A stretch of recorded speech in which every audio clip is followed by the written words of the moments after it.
राम की शादी होनी है तो राम की बारात ये है जो सज धज के चली है अवधपुर से जनकपुर के लिए।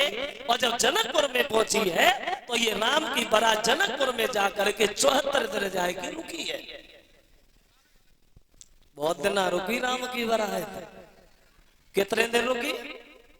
74 दिन।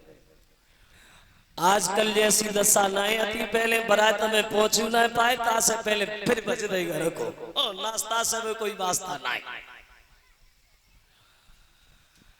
पहले हर आदमी के पास टाइम था, अब किसी के पास टाइम नहीं है। आज के जमाने में आदमी के पास ना दाम की कमी है, ना धाम की कमी है, ना काम की कमी है। कमी है तो सिर्फ एक टाइम की कमी है। टाइम ही नहीं। किसी से भी मिलके पूछो भैया मरने तक का टाइम नहीं। अब एक बात सोचो, क्या मरने के लिए कोई टाइम निकालना पड़ता? वो तो खुद ही निकल जाता है। टाइम ही नहीं। चले तो जल्दी, खाए तो जल्दी, पढ़े तो जल्दी, सोए तो जल्दी, जाए तो जल्दी। टाइम ही नहीं। वैसे आज की बारातों की दशा तो बिल्कुल अलग हो गई भक्तों। आजकल कोई बड़ो बड़ो बारात में जाए और उनसे पूछो भैया तुम्हें क्या मिलो बारात में खाए को, तो धक्का के अलावा कचरा बताए बात धक्का मिले और का मिले। अब तो टाइम ही नहीं। वैसे हमारे बड़े बूढ़े लोग आज भी बताते हैं कि 3-3 दिन की बारातें अबे तक की 3-3 दिन की बारातें। पहले दिन जाती, दूसरे दिन रहती, तीसरे दिन आती। खूब कदुआ पूरी बारात में लुढ़को पित्तो तो। अब टाइम नहीं। काऊ को 5 साल बाद गोनो हो तो, काऊ को 3 साल बाद गोनो हो तो, काऊ को 2 साल बाद गोनो हो तो। अब टाइम ही नहीं। अब ब्याह बाद में हो तो गोनो पहले हो जाता। ब्याह बाद में गोनो पहले।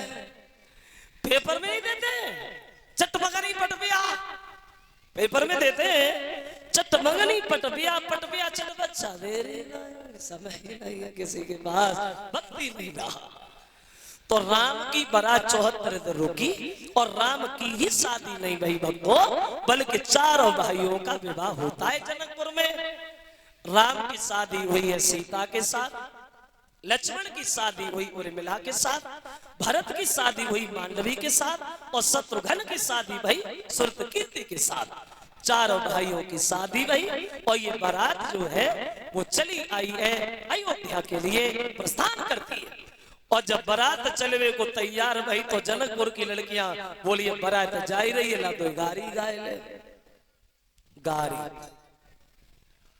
वैसे क्षमा करें, गाली वाली परंपरा तो आज भी हमारे यहाँ चल रही है, मगर पहले ऐसी गाली नहीं गाई जाती थी जैसे आजकल गाली गाई जाती।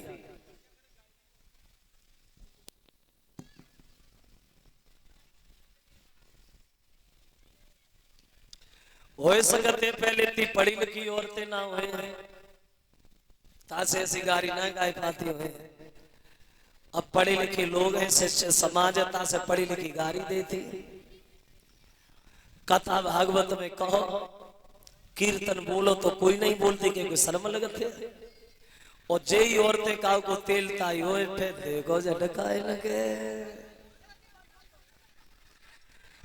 लोगों को पता ना है कब एंटीना घूम जाए, कौन सा चैनल पकड़ ले और कहां से बोलना शुरू हो जाए। गाली देने लगी राम को तो राम लक्ष्मण से बोले भैया तुम बीच में बहुत बोलते हो, कोई कुछ भी कहे तुम नहीं बोलोगे। लक्ष्मण बोले हाँ हाँ बिल्कुल नहीं बिल्कुल नहीं। अब लड़कियां राम को गाली देती वही बोली राम सुनो कि तुमसे नेता आवे मेहमान और हमारे घर विद्या के धनी, तुमसे नेता आवे मेहमान।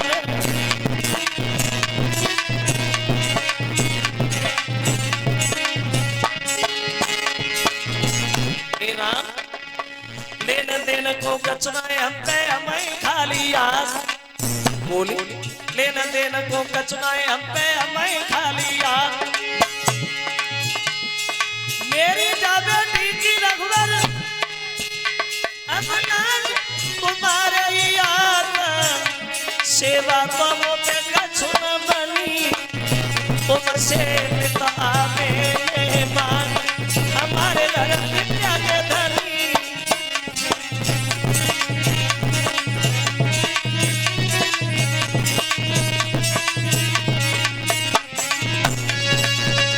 कच बड़ी बूढ़ी खड़ी ने बोले रुके जा तो हमें उगा ले बोले तुम उगा।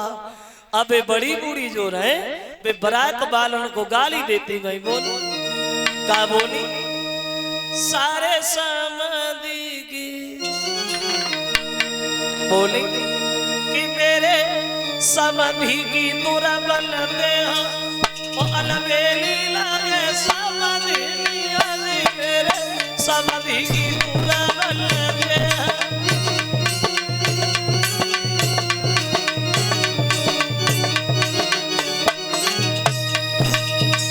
एक लड़की बोली क्यों अब सब लोग चिल्ला रहे बरात की तरफ से कोई बोल ही नहीं रहो। बोले तो बुलवा लगी अकली ना बुलवा तो बुलवा पाए तो तू बुलवा। अब लड़की आगे बढ़ी और एक बात राम से बोली राम तुम्हें पता है उस अयोध्या में क्या होता है क्या होता है। तो वो लड़की बोली राम सुनो ना तकदीर से होते और ना तीर से होते बाबतपुरी में लड़का पैदा खीर से होते।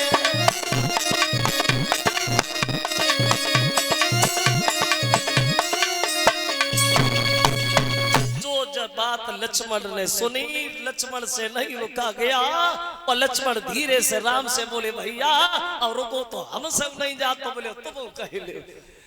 अब लक्ष्मण बोले तुमने ये तो बता दिया अयोध्या में क्या होता है लेकिन तुम्हें ये नहीं पता इस जनकपुर में क्या होता है।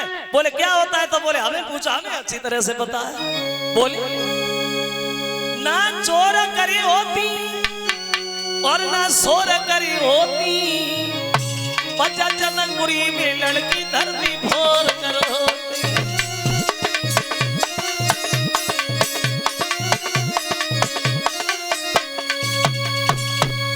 बड़ा हंसी खुशी से भोजन करते हैं और ये बारात चली आई है अयोध्या में।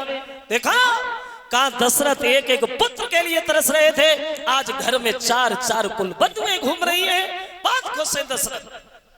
तो एक दिन दशरथ के दिल में बड़ा अच्छी बात आई बहुत अच्छी बात सोची दशरथ ने। क्या सोचा अब परिवार बड़ा हो गया है जरा गौर करें। दशरथ सोचते हैं कि मेरा परिवार बड़ा हो गया है कहीं घर में लड़ाई झगड़ा ना हो तो अपनी तीनों पत्नियां बुलाई और पुत्रों की चारों पत्नियां बुलाई और अपने पास बैठाल करके समझाई। बोले सुनो कौशल्या जब तक लड़का की शादी ना हो तब तक सास जैसे रहे वैसे बढ़िया। शादी लड़का की ना हो तब तक और जब शादी हो जाए लड़का की बहू घर पे आ जाए तब कैसे रहे। बोले तब बड़ा बुद्धि से रहे। क्या नियम है सास का बहू के लिए और बहू का क्या नियम है सास के लिए। ये हमारी माता मेरे ज्यादा ध्यान